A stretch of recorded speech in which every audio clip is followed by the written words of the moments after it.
ଯୀଶୁ ପିତାଙ୍କର କେଉଁ ପାର୍ଶ୍ୱରେ ବସିଛନ୍ତି? ଉତ୍ତରଟି ହେଲା ଦକ୍ଷିଣ ପାର୍ଶ୍ୱରେ। ଆଦମଙ୍କ ତୃତୀୟ ପୁତ୍ରର ନାମ କ'ଣ? ଉତ୍ତରଟି ହେଲା ସେଥ। ଆୟୁବଙ୍କ ତିନି ମିତ୍ରର ନାମ କ'ଣ ଥିଲା? ଉତ୍ତରଟି ହେଲା ଇଲିଫସ୍, ବିଲ୍ଦଦ୍ ଓ ସଫର। ପାଉଲଙ୍କୁ କେଉଁ ସର୍ପ କାମୁଡ଼ିଥିଲା? ଉତ୍ତରଟି ହେଲା କାଳ ସର୍ପ।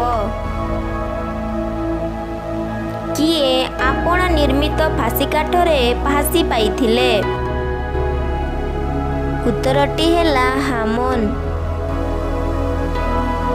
କିଏ ପିତରଙ୍କୁ ଶୈତାନ ବୋଲି କହିଥିଲେ? ଉତ୍ତରଟି ହେଲା ଯୀଶୁ। ଜିରୁସାଲମର ଅନ୍ୟ ନାମ କ'ଣ ଥିଲା? ଉତ୍ତରଟି ହେଲା ଜିବୁସ। ଭୂତ ଛଡ଼େଇବା ପାଇଁ କ'ଣ କରିବା ଆବଶ୍ୟକ? ଉତ୍ତରଟି ହେଲା ପ୍ରାର୍ଥନା ଓ ଉପବାସ।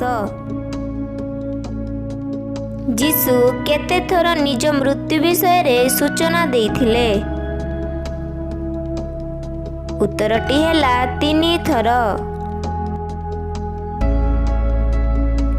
ପୁନରୁତ୍ଥିତ ଯୀଶୁଙ୍କର ପ୍ରଥମ ସମ୍ବାଦ କ'ଣ ଥିଲା?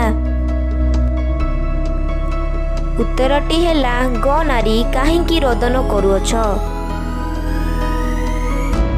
କିଏ ଏଷ୍ଟରଙ୍କ ମସ୍ତକରେ ମୁକୁଟ ଦେଇ ରାଣୀ କଲା? ଉତ୍ତରଟି ହେଲା ରାଜା ଅକ୍ଷଶ୍ୱରସ।